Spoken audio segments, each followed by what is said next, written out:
Welcome back to the ShrikeCast.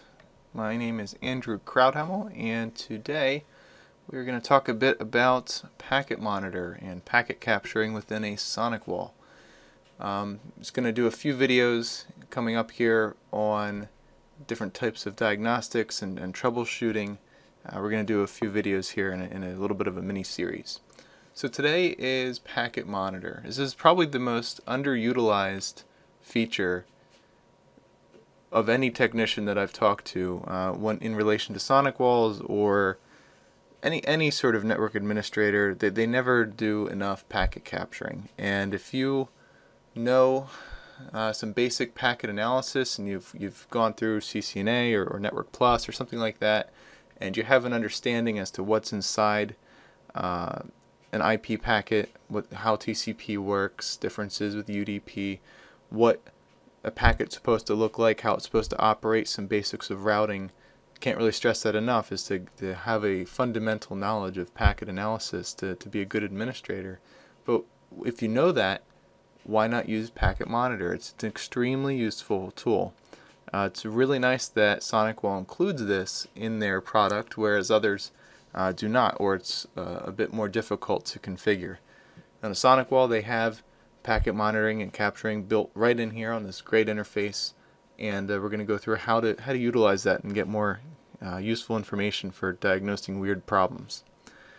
A lot of people, when they have issues, they'll go in and take a look at their log and look for drops on their logs and see if anything shows up in there. But the problem is with the log files, the items that show up in the log files are only the items that are set in the categories to create a log entry. So if we go and look at our log information on the categories here, there's only certain things that create log entries. So when you go and look at your log, if you have a firewall rule for a certain type of traffic and it gets dropped and you're having issues with something due to a firewall rule, well then if you have it checked off to create a log entry, sure, that'll work. That's fine. Or if you have something with DDNS, or it ultimately depends on what you have enabled.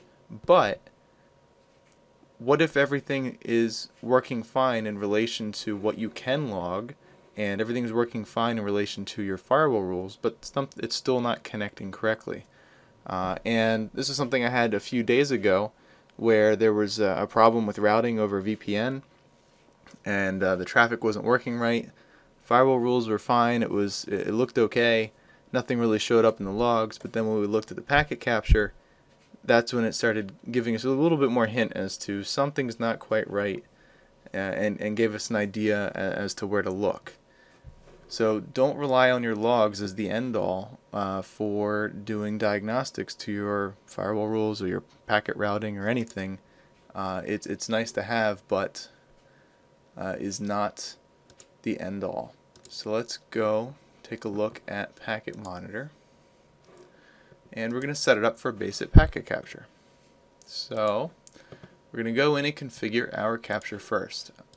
I'm on a NSA 4500 here, and it's been used quite a bit. This is a very heavily used device, so these default options I believe have been changed. We'll set this stuff all back to default. Go back in and configure. There we go. There we go. This is what it should look like on your device unless you've changed things in your packet monitor options. We have some basic things that we can exclude for our traffic. This is really the most interesting part of this tab. What I normally do is exclude everything unless there's a certain type of traffic I'm looking for. So make your packet captures as small as possible. If you just go ahead and configure an IP address in here in the next tab and say go ahead, start the capture and look, you're going to get a ton of traffic that is most likely unrelated to what you're looking for, and it's going to be extremely confusing. Especially since the captured packet window and the packet detail area does not include all of the detailed information of Wireshark, like Wireshark would, or some packet analysis tool. It gives you the very basics, so you'll have tons of lines in there of other stuff that doesn't relate to what you're looking for. So I go in and end up excluding everything. So GMS is the global management system from SonicWALL. It's the distributed SonicWALL management application. It's a neat idea. You have a server that runs the GMS, and then all the SonicWALLs report back to it, and you can update firmware and change settings, configurations, and all sorts of stuff from a centralized server.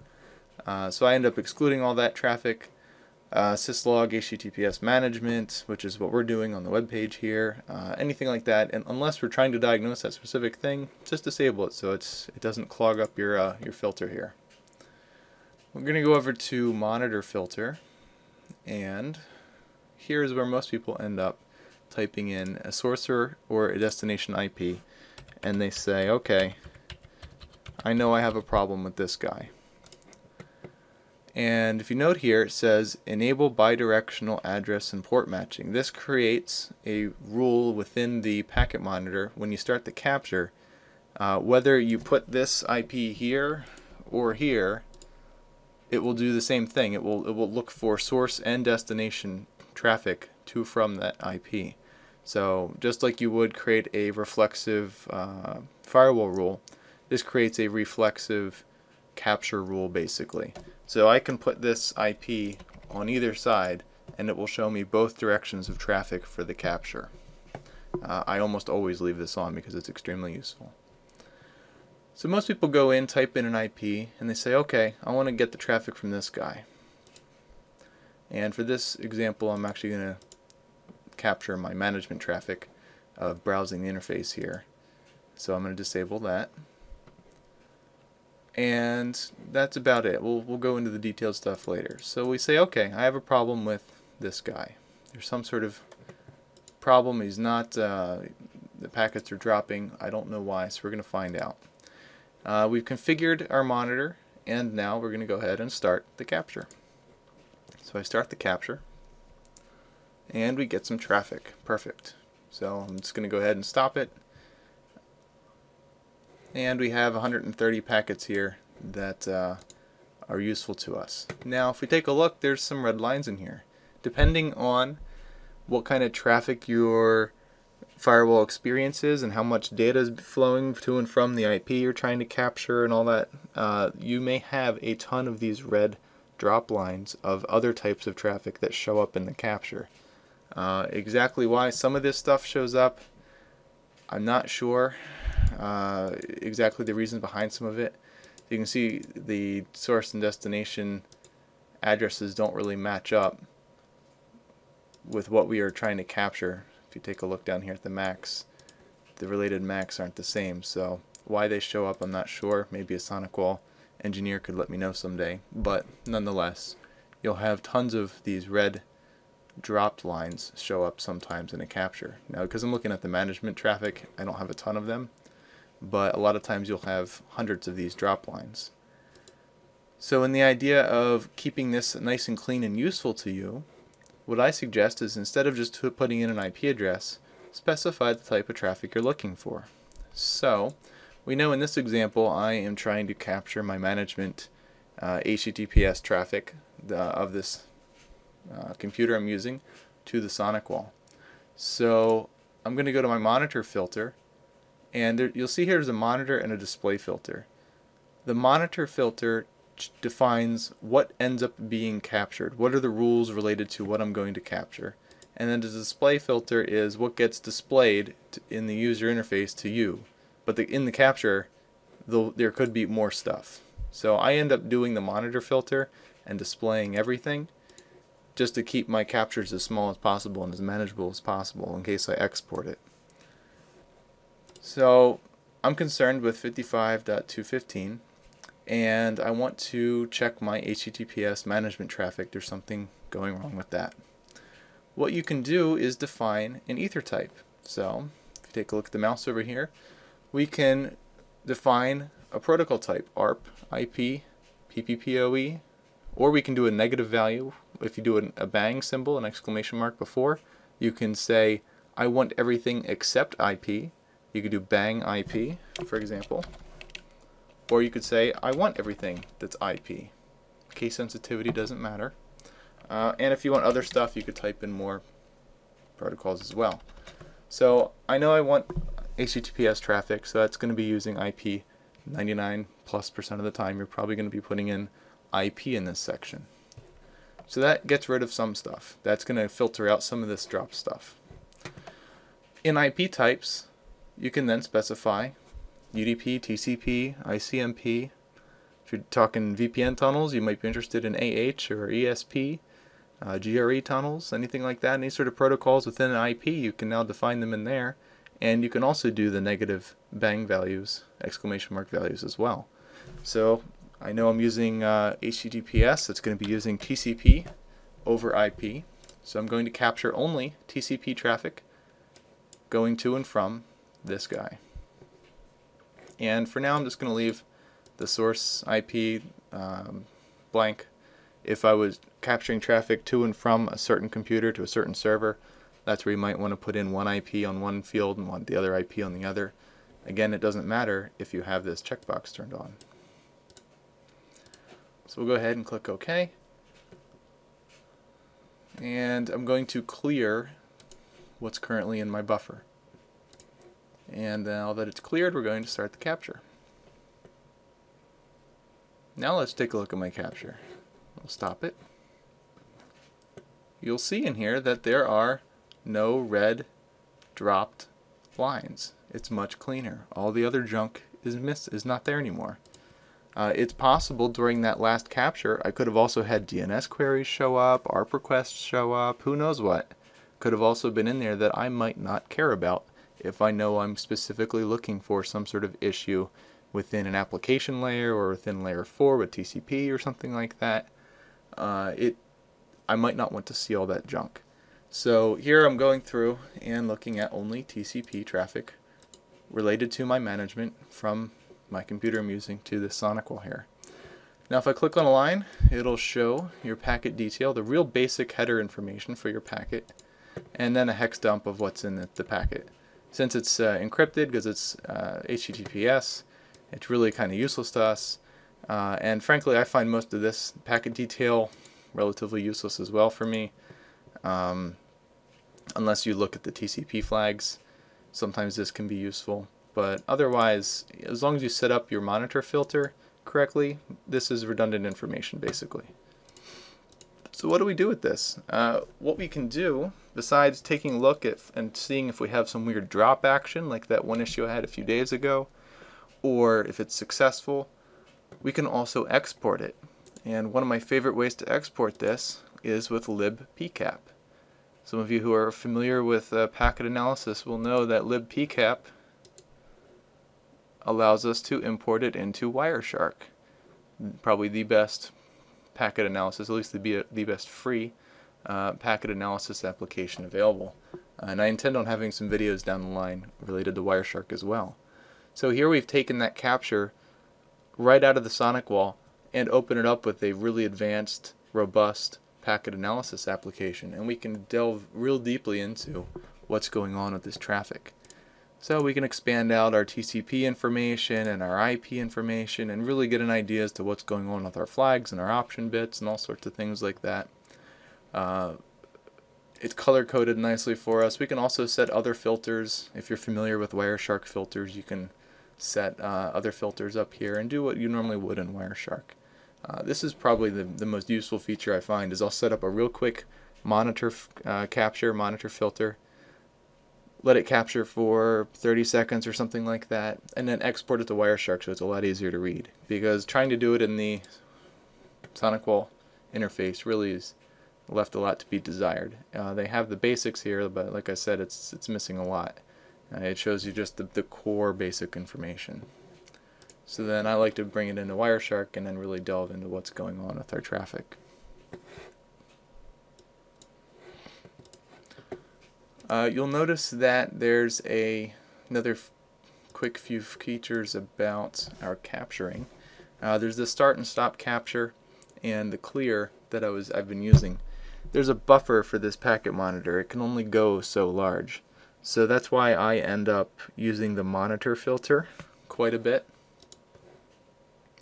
instead of the display filter, because if maybe I have a problem that happens every 10 minutes. Well, if you have it capturing everything and you're only making filter decisions on the display side, then your monitor filter could possibly fill up in 30 seconds, a minute, 2 minutes, something like that, and you might not catch your problem. If you put a filter into the monitor side, that'll let you capture for much longer because only the useful information is filling up that buffer. Also noted about the buffer is once it hits the buffer, it stops, and it stops the capture. It's not like the logs where it will overwrite the logs with the newer information, unless you turn that on, which is here. Sorry, I was trying to find the right tab. Wrap capture buffer once full. By default, that's off. So if you want it to behave like the logs, where it will wrap and continue overwriting your capture buffer, you can turn that on. Most of the time I have it off so that I can let it run for 30 minutes and just come back and take a look and see what's happened, and just export whatever ends up being within the SonicWALL's buffer there. Display filter, like I mentioned, changes the display information that shows up just here. If you export it, doesn't do anything. It only exports what's in the monitor side. So they're basically the same. Just allows you to change what gets displayed on the SonicWALL's user interface. Some basic stuff on some logging, FTP information you can change. And here's something interesting that I end up finding quite useful, especially when you're dealing with debugging VPNs. And I intend on having a VPN video as well for troubleshooting some common things I find on them. What you find with VPNs specifically is that the VPNs are generated, some of the stuff is generated by the SonicWALL. So in your capture, that may not show up. Those packets may be hidden. If you go into the Advanced Monitor Filter tab, you can turn on the ability to listen to those and capture those packets that are generated by the firewall. You can also pick out other stuff like SSL and IPsec and fragmented traffic and IP helper stuff or DHCP helper, multicast, anything like that, LDAP over TLS, anything that might be missed, you can turn them on. So often I will have all this turned on, or at least most of it turned on, and then just have some stuff changed in the monitor filter there.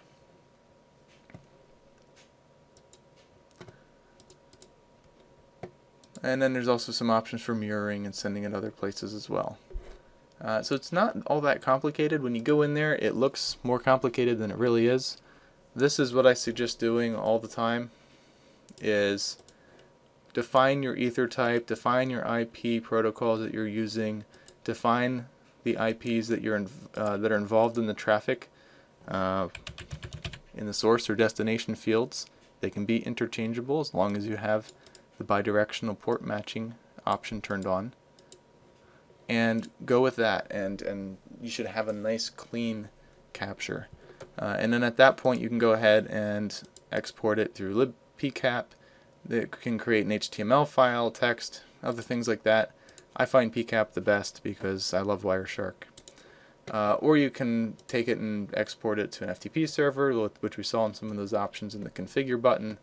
And that's pretty much it for the packet monitor. The only other thing I can really say about packet monitor is just like I said in the beginning, is make sure you know packet analysis. I get a lot of issues every day where people will think there's something wrong with the device, or it might be the SonicWALL's fault because something's not working right, and I'll have to go in and do a packet monitor and capture the traffic, and eventually, most of the time, it ends up not being the SonicWALL because I was able to capture the traffic and prove otherwise, that it was something related to an application protocol or something going on with the misconfiguration on a device or something like that. So that's my suggestion, is learn a lot about packet analysis. There's I'll mention this again in another video with the Wireshark, but there's a Wireshark certification now. There's great packet analysis books you can find out there on Amazon and your favorite bookstore. Read through it, go through CCNA. I suggest that to almost everybody because it's not just Cisco related. Most of that training is very deeply involved in how, at least the very first module of CCNA is very deeply involved in how the packets are formed and what all the different layers do, how IP works, how TCP works, how layer 2 works in relation to layer 3, and people don't realize how some of that works. Even experienced admins who may do a mix of things, they won't understand in depth as to what's going on. If you have that background, it really helps, and you can really diagnose things a lot faster and be much more secure in your answer as to what the issue is, instead of just having a hunch. You can really find the core details with this packet monitor. So that is it for today. If you enjoyed the video, take a look back next Wednesday and we'll have another one. I've been trying to do that weekly. And take a look at my blog at andrewcrouthamel.com for any other networking and security posts that I put up, as well as ShrikeTools.com, which provides managed security services for small and medium businesses. I will see you next week.